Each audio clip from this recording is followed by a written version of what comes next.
पहले इस वीडियो को देखो। अभी बच्चे लोग आते हैं कि हाँ, सर सर। हमको बहुत दिक्कत है पढ़ाई लिखाई, क्या कुछ काम बताए। कोई भी काम देता है वो अपने जरूरत के हिसाब से देगा, जितना वहां रिक्वायरमेंट है कि आपकी मजबूरी के हिसाब से, जरूरत के हिसाब से। अब ट्रेन का ड्राइवर है तो ड्राइवर आदमी किसको देगा? जिसको गाड़ी चलाता है कि आपको मजबूरी है कि हमको काम का दिक्कत होता है, लो गाड़ी चलाओ, कचार के चल जाओ। काम देखो, हमेशा याद रखिए, मजबूरी के नाम पर हमेशा मदद मिलेगी। काम जब भी मिलेगा हुनर के, हुनर ही नहीं है। अभी गर्मी का दिन है, कम से कम 1 लाख से ज्यादा एसी होगा केवल पटना में आसपास, जितने एरिया मिला था। हम तो अभी कमे बोल रहे हैं, उससे ज्यादा बहुत ज्यादा होगा। 200-250 तो केवल हमारे पास अलग अलग देखो, हॉल में, लाइब्रेरी में, स्टूडियो में, सब उस बनाने वाला आता है कि नहीं? उसका सर्विसिंग वाला है यहाँ पे, किसी को है? कितने लोग इसमें सर्विसिंग कर बहुत ना बराबर। कोनो तो ऐसे होता है, कोनो चीजों में हाथ उठाते हैं, धंधे हाथ उठा देगा। देखना ना, पड़ोसी वाला है धंधे हाथ उठा देगा, कुछ जबरदस्ती वाले होते।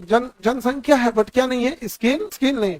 हम लोग तो स्किल वाला काम चालू कर दिया, जिसको अगर एसी वगैरह, जैसे मान के चलिए कोई इसका सिलेबस खत्म हो गया है तो वहाँ जाके ऊपर या ऑफिस में इंक्वायरी कर लेंगे। तो जिसको एसी बनाना सीखना है तो उसको 4-5 चीज सिखा दिया जाता है। जैसे एसी बनाना सीखा है तो भैया ठंडी के दिन में वो बेरोजगार हो जाएगा, तो उसको AC, fridge, heater, oven, washing machine, जो होम अप्लायंस होता है ना, उसका पूरा सिखा। तो कई बच्चे आए थे जो पहले होम ट्यूशन पढ़ाते थे, 1000-1200 रुपया महीना का मिलता था। एक तो है वो कहता है कि सर हमने सीख लिया 4-5 चीज बना लेते थे। सर घर में जाते हैं एसी बनाने के लिए, अब बोल देते वॉशिंग मशीन भी चेक करा दीजिए, अगर कुछ बिगड़ा तो ठीक है, तो कोनो चीज तो घर में बिगड़े रहता है। अब उसको महीना भर काम नहीं करता है, महीना में काम नहीं करेगा। एक विद्यार्थी को 5 से 6 हजार रुपया चाहिए, 6 हजार मिल गया, उसका पॉकेट खर्च निकल। कहा कि 2 गो अगर जगह पकड़ा गया, 2 अगर घर पकड़ा, 2 गो फ्लैट पकड़ा गया, आराम से निकल गया। स्किल है नहीं है। अब यहाँ भी एसी है, कितना लगा होगा यहाँ पे पूरा। अब जो आएगा क्लास बंद रहेगा, रात में अपना सर्विसिंग कर चला गया। अगर वो स्किल वाला स्टूडेंट है और मान के चलिए 300 के आसपास एक एसी संग रहेगा, जिसमें कुछ खास काम 10 तो किया यहाँ पे, एक दिन में 10 कर दिया, 2 दिन किया, मतलब समझो पूरा दिन का काम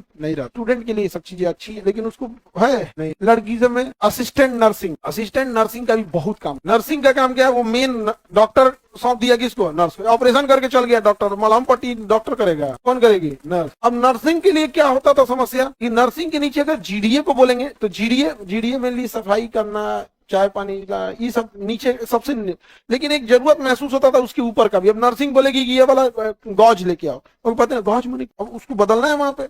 अब उसका ग्लव्स का अलग अलग कैटेगरी होता है, स्टिच का अलग अलग कैटेगरी होता है। अब नीचे सफाई कर्मी ले भैया वो बुझाई नहीं करता है, और ई जाएगी, ये तो खुद नर्सिंग है, तो एक मैन पावर का लॉस है। तो भैया बीचवा में एगो चाहिए था जो हेल्प भी कर सके और टेक्निकल चीजें भी जान रही हूँ। कैंची तो ले देगा, कपड़ा काटा घोप देते तरह कैंची। अस्पताल में ये सब चलता है, उसका सबका नंबरिंग अलग अलग, तो पता ही नहीं चलता था कि भैया इसको क्या होगा। तो हो क्या था पता है? एक नर्सिंग है और उसी के सपोर्ट में एक दूसरा है, तो मेन पावर खराब हो रहा है ना, उसके लिए आ गई असिस्टेंट नर्स। असिस्टेंट नर्सिंग बढ़िया नर्स के साथ खड़ी रहेगी, क्या है देखते सीखते रहेगी। पहले उसको असिस्टेंट नर्सिंग सिखा देगा, अब यहाँ असिस्टेंट नर्सिंग सिखा दे, क्या दिक्कत है क्या नहीं है, उसको बीपी वगैरह नाप के बता देगी, सारा चीज हेल्प कर। एक वहां हो गया। अब इसके नीचे क्या हो गया? जीडीओ। अब उसको क्या कॉटन लगेगा, क्या उसमें वो लगेगा, वो असिस्टेंट उसको दे देगी, वो अपना जो कचड़ा निकला सफाई कर्मी लेके किया। तो कितने लोग आप में असिस्टेंट नर्सिंग को? उसके लिए बहुत ज्यादा बस साइंस ग्रेजुएट होनी चाहिए, साइंस पढ़ी होनी चाहिए बस। अब पता चला उसको माइटोकांड्रिया पता नहीं, उसको बहुत टाइम लग जाएगा सिखाते।